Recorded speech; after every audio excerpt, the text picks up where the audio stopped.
मंत्रिमंडल में मेरे साथी, युवा उत्साही उद्योगपति भाई के बिश्नोई जी,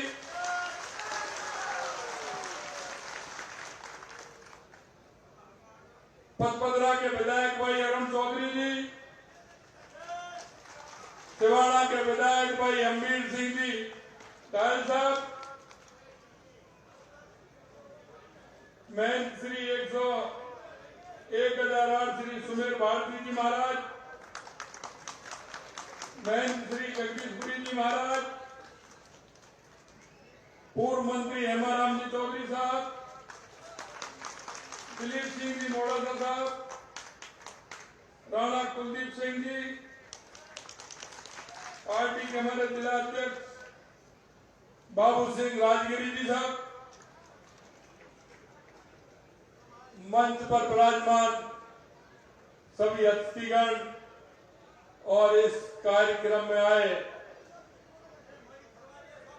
सभी इस क्षेत्र से आने वाले मेरे पूजा योग बुजुर्गों, नौजवान दोस्तों और इतनी बड़ी संख्या में आई मेरी माता और बहनों, सभी के चरणों में प्रणाम करता हूं, नमन करता हूं, वंदन करता हूं। मित्रों, यह देश साधु संत महंत मुनि और तपस्वियों का देश है। यह देश हमारे साधु संत के माध्यम से हमारी संस्कृति को आगे बढ़ाने का काम करता है। मैं आपसे कहना चाहता हूं कि यह दौरों की धरती है और यहां की ये आभा जो दौरों की आभा है, लोग इसको दुनिया में जिस आभा से पहचानते हैं, निश्चित रूप से ये जैसलमेर और बाड़मेर की धरती दौरों की धरती है।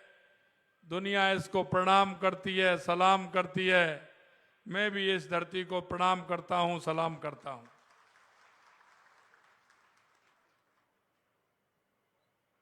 आप लोगों के सहयोग से श्री आलम जी के इस विशाल मंदिर प्रांगण का जीर्णोद्धार हुआ है।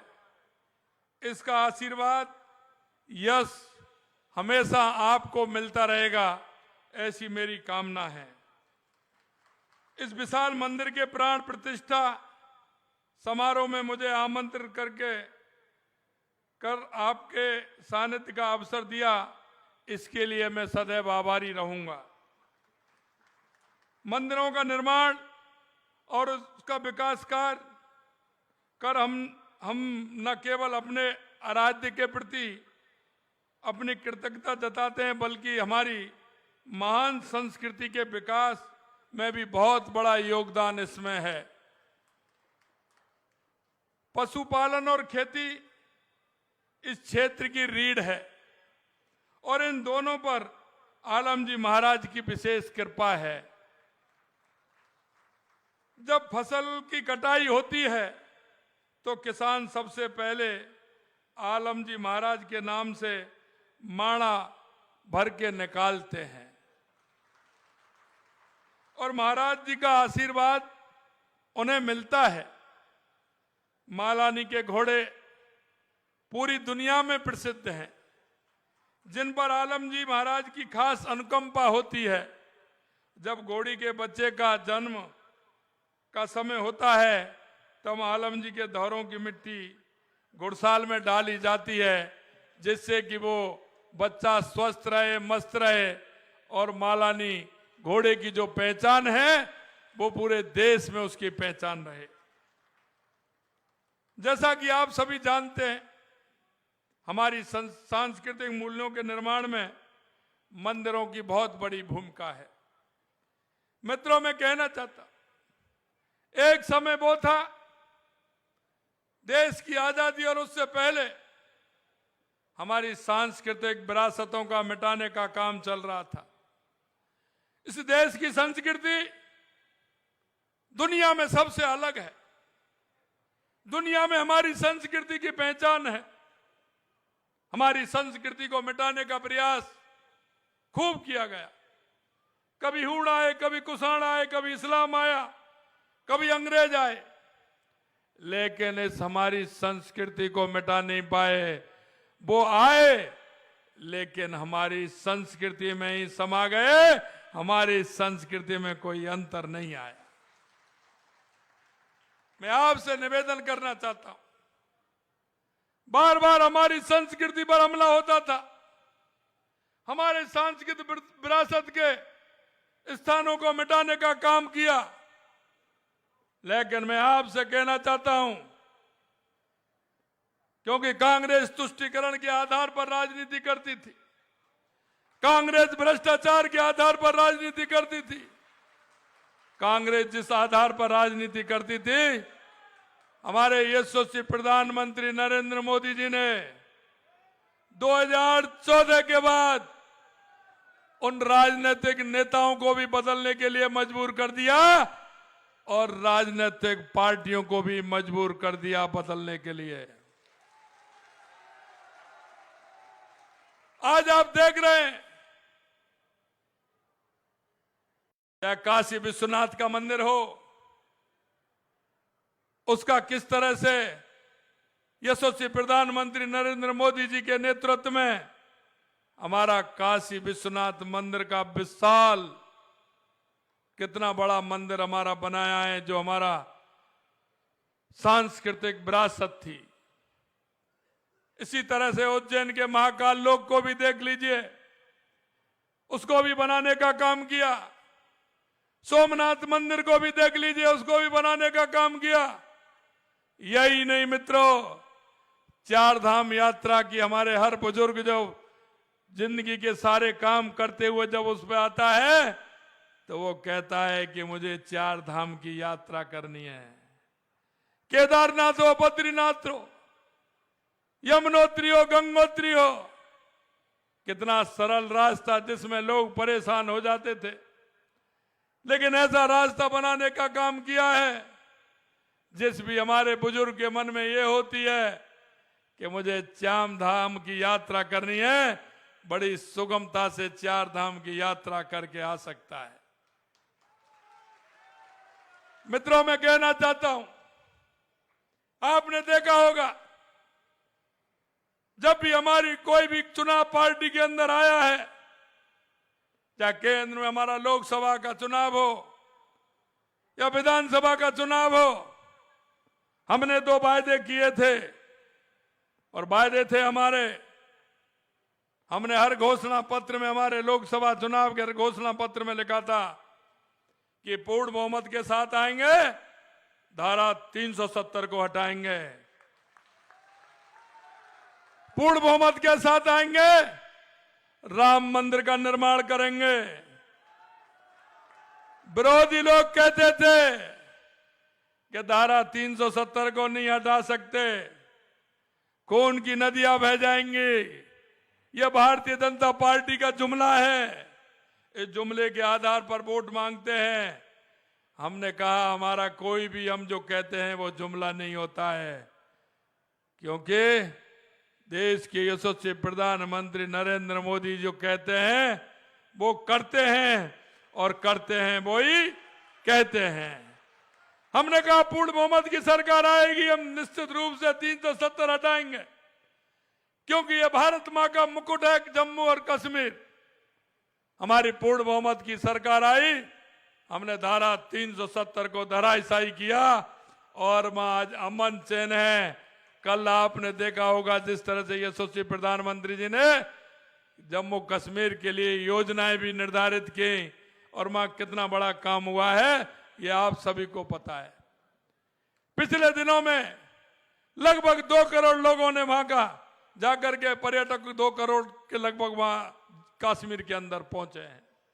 यही नहीं मित्रों, हम कहते थे रामलला हम आएंगे, मंदिर वहीं बनाएंगे, लोग कहते थे तारीख नहीं बताएंगे, इस तरह का ताना कसते थे। हमने तारीख भी बताई, मंदिर का निर्माण भी किया और 22 जनवरी को रामलला की प्रतिष्ठा का कार्यक्रम भी हुआ। हमने उनको भी कहा कि आप आइए, रामलला की प्रतिष्ठा में आइए, आपको आमंत्रित करते हैं। लेकिन रामलला भी जानते हैं कि किसको बुलाना है, किसको नहीं बुलाना है। क्योंकि कहते हैं ना, राम पहले ही उनके दिमाग में समा जाते हैं। कहते हैं कि ना, जिसको राम दिलद्दर देता है उसकी मत पहले हर लेता है। उनकी ये भी मत मारी गई, वो दर्शन का लाभ भी नहीं उठा सके। मित्रों, मैं निवेदन करना चाहता हूं आपसे कि देश की संस्कृति, देश की विरासत, जो दुनिया में हमारी अलग से पहचान थी, धीरे धीरे आप देख रहे हैं 2014 के बाद हमारे यशस्वी प्रधानमंत्री जी ने, चाहे वो हमारे गरीब कल्याण के कार्य हों, चाहे हमारे रक्षा को लेकर के देश की सीमा सुरक्षा की बात हो, आज हमारी सीमा सुरक्षित है। पहले कोई भी आता था, रेलवे स्टेशन पर बम फोड़ के चला जाता था, मंदिर के सामने बम फोड़ के चला जाता था, बड़े बाजार में बम फोड़ करके चला जाता था, यहां तक कि सैनिकों की गर्दन काट के चला जाता था। लेकिन जब से देश के यशस्वी प्रधानमंत्री नरेंद्र मोदी जी बने हैं, तो उन्होंने दुस्साहस किया तो पुरी और पुलवामा का बदला भी अंदर घुस के मारने का काम किया। ये देश के यशस्वी प्रधानमंत्री नरेंद्र मोदी के नेतृत्व में हुआ। यही नहीं मित्रों, आज जहां भी कहीं हमारे यशस्वी प्रधानमंत्री नरेंद्र मोदी जी भी देश में जाते हैं, देश अगवानी करता है, पूरी दुनिया में उसके चर्चा होते हैं। अगर दो देशों की लड़ाई होती है, वो भी कहते हैं कि हमारी मध्यस्थता भारत के अलावा कोई दूसरा देश नहीं कर सकता। यह आपका मान और सम्मान देश के यशस्वी प्रधानमंत्री नरेंद्र मोदी जी ने बढ़ाया है। मैं आपसे निवेदन करना चाहता हूं, हम आपके बीच में चुनाव के अंदर आए थे, हमने आपसे वायदे किए थे, हमारा संकल्प पत्र हमने आपके सामने रखा था कि हम राजस्थान के अंदर आएंगे तो हमारे ये वायदे हैं। क्योंकि कोई भी पार्टी जाती है, अपना एजेंडा लेकर के जाती है। यह राजनीतिक पार्टियों का धर्म भी है, राजनेताओं का भी धर्म है।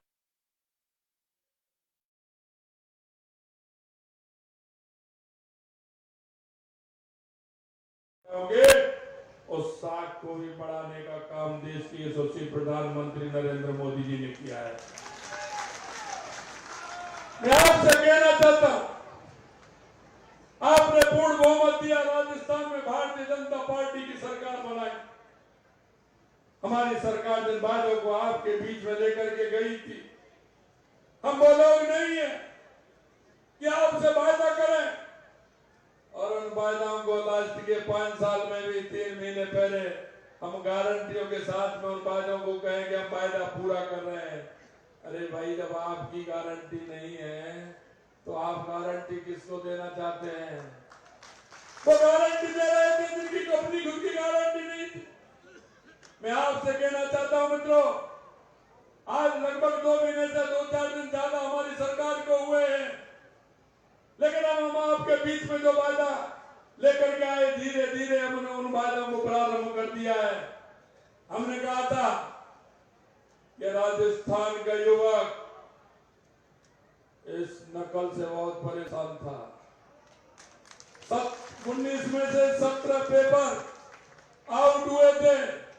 हमने कहा हम एसआईटी गठित करेंगे, युवाओं के साथ जो धोखा हुआ है उसको हम, युवाओं के साथ जो कुटाराघात है, युवाओं के मन में जो तड़पन है, युवाओं के साथ जो धोखा किया है उसको बख्शेंगे नहीं। और आज भी आपसे कहना चाहता हूं, हमारी एसआईटी काम कर रही है 25 लोगों को गिरफ्तार पहले किया था। अभी 2 दिन पहले आपने देखा होगा नेपाल से 2 लोगों को लेकर के आए हैं और 4 लोगों को गिरफ्तार करने का काम कल भी किया है। युवाओं के साथ जो गुंडाराज सरकार करे, युवा हमारा देश का भविष्य होता है। युवा के मन में तड़पन होती है, युवा के मन में करने का जज्बा होता है। उस जज्बा को कम करने का जब जिसने काम किया है उसको किसी भी कीमत पर नहीं बख्शा जाएगा, यह मैं आपको विश्वास दिलाता हूं। आए दिन गैंगवार होता था, भूमाफिया आते थे, खनन माफिया आते थे। दूसरे प्रदेशों में भी भाजपा की सरकार है, जब उन्होंने ठीक तरह से टाइट किया तो उन्होंने सोचा कि सड़क स्थली कहां बन सकता है। बोले कि ये तो राजस्थान में तो दूसरी पार्टी का राज है, वो आराम से रह सकते हैं। वो राजस्थान में उनका पलायन हो गया, वो यहाँ आ गए। राजस्थान में दूसरे प्रदेशों से आकर के वो यहाँ आ गए और यहाँ आ गए उन्होंने गुंडागिर्दी प्रारंभ कर दी। हमने कहा कि ये गुंडागिर्दी नहीं होगी। राजस्थान शक्ति और भक्ति की धरती है, ये शांति की धरती है। इसमें किसी भी तरह से किसी भी गुंडागिर्दी को या किसी गैंगवार को कोई स्थान नहीं है। हमने गैंग पोस्ट बना करके हमने उसका भी काम कर दिया और गैंगर पोस्ट ने काम करना प्रारंभ कर दिया। कोई भी अपराधी को यहाँ शरण स्थली बनाने की स्थान नहीं मिलेगा, ये भी मैं आपको कहना चाहता हूं। हमारी वो गैंगस्टर फोर्स काम कर रही, हमने उनको चिन्हित किया है। हमने कहा जेल में जो सिंडिकेट जो चलने लग गया था, हमने जेल में भी कहा है कि कोई भी मोबाइल भी नहीं जाएगा और गैंगस्टर भी जेल से चलने वाला नहीं है। यह हमने विश्वास दिलाया था, इस पर भी काम प्रारंभ हो गया। हमने कहा था कि हम उज्ज्वला गैस का सिलेंडर 450 रुपए में देंगे। 15 दिसंबर को सरकार बनी थी, 25 दिसंबर को फैसला कर दिया और 1 जनवरी से 77 लाख महिलाओं को 73 लाख महिलाओं को 1 जनवरी से 450 रुपए में सिलेंडर मिलना स्टार्ट हो गया है। यह हमारी भारतीय जनता पार्टी की सरकार का काम है। यही नहीं मित्रों, हमारा किसान समृद्ध होगा तो देश समृद्ध होगा। हमने किसानों से वायदा किया था कि आपकी सम्मान निधि 6000 रुपये हमारी केंद्र सरकार देती है, हमारे नरेंद्र मोदी जी की सरकार देती है। हमने कहा इसको बढ़ाएंगे, हम 12000 करेंगे। हमने पहले चरण में किसान सम्मान निधि में भी 2000 रुपये बढ़ा करके 6000 से 8000 रुपये करने का काम हमारी सरकार ने किया है। हमने कहा गेहूं की हम एमएसपी बढ़ाएंगे। हमारी पहली कैबिनेट की मीटिंग में हमने 2275 हमारी गेहूं की रेट थी, हमने 125 बढ़ा करके 2400 रुपये करने का काम किया है। 125 रुपये उसमें भी बढ़ाने का काम किया है। यही निमित्त सामाजिक सुरक्षा पेंशन जो हमारे बुजुर्गों को, हमारे दिव्यांगों को, हमारी माताओं को मिलती है, हमने कहा कि इसको भी हम बढ़ाएंगे। पहले चरण में हमने 1000 से 1150 रुपये करने का काम किया है। यह भी हमारी भारतीय जनता पार्टी की इस सरकार ने किया है। मित्रों, मैं आपसे निवेदन करना चाहता हूं, आपके बीच में हमारे कार्यकर्ता गए हैं, चाहे वो हमारा बूथ का अध्यक्ष हो या मंडल का अध्यक्ष हो या हमारा जिले का अध्यक्ष हो, जिले के पदाधिकारी हो, मंडल के पदाधिकारी हो या हमारा कोई भी जनप्रतिनिधि हो, आपके बीच में जो वायदा करके आए हैं, मैं आपको विश्वास दिलाना चाहता हूं, आपके एक एक वायदे को हमारी ये सरकार पूरा करेगी। ये मैं आपको विश्वास दिलाता हूं। मित्रों, मैं आगे शुभकामनाएं भी देता हूं कि इस तरह के आयोजन हमारे आने वाली पीढ़ी को इंगित करते हैं, आगे उनको सिखाते हैं। हमारी संस्कृति, हमारा विचार कैसे बढ़े, इंद्रों का जागरण, हमारे छोटे छोटे नुक्कड़ नाटक होते हैं, संगीत के माध्यम से हमारी संस्कृति को बढ़ावा मिलता है। आपने इतना बड़ा भव्य आयोजन, बाबा आलम जी का मंदिर इतना भव्य बनाया है। मैं सभी क्षेत्रवासियों को दिल की गहराइयों से बहुत बहुत धन्यवाद और साधुवाद देता हूं। हमने भी मंदिरों के लिए जो प्रमुख हमारे राजस्थान के मंदिर हैं, हमने कहा कि हमारे मंदिरों का जीर्णोद्धार होना चाहिए, हमारे मंदिरों को ठीक प्रकार से चलें, हमारे मंदिर अच्छे रहें, दर्शन करने में सुविधा रहे। उसके लिए हमने राजस्थान के मंदिरों के लिए 300 करोड़ रुपए का हमारे बजट में प्रावधान किया है, जिससे हम मंदिरों को ठीक प्रकार से कर सके। मित्रों, मैं इतना ही कहना चाहता हूं आप सभी से कि जो हमने वायदे किए हैं उन वायदों को निश्चित रूप से हम पूरा करेंगे। हमारा ध्येय और हमारा विचार रहता है कि अंत्योदय का जो गरीब अंतिम पंक्ति में जो हमारा गरीब भाई बैठा है उसको हमारी योजनाओं का फायदा मिले।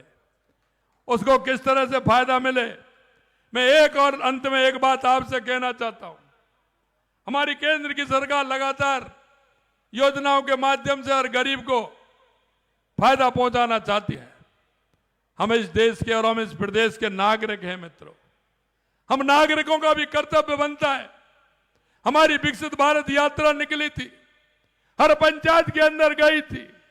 उसमें हमने कहा था कि हमारी समीक्षा हो कि ऐसा कौन व्यक्ति है जिसको हमारी योजना का लाभ नहीं मिला था, उसको तत्काल लाभ भी मिले।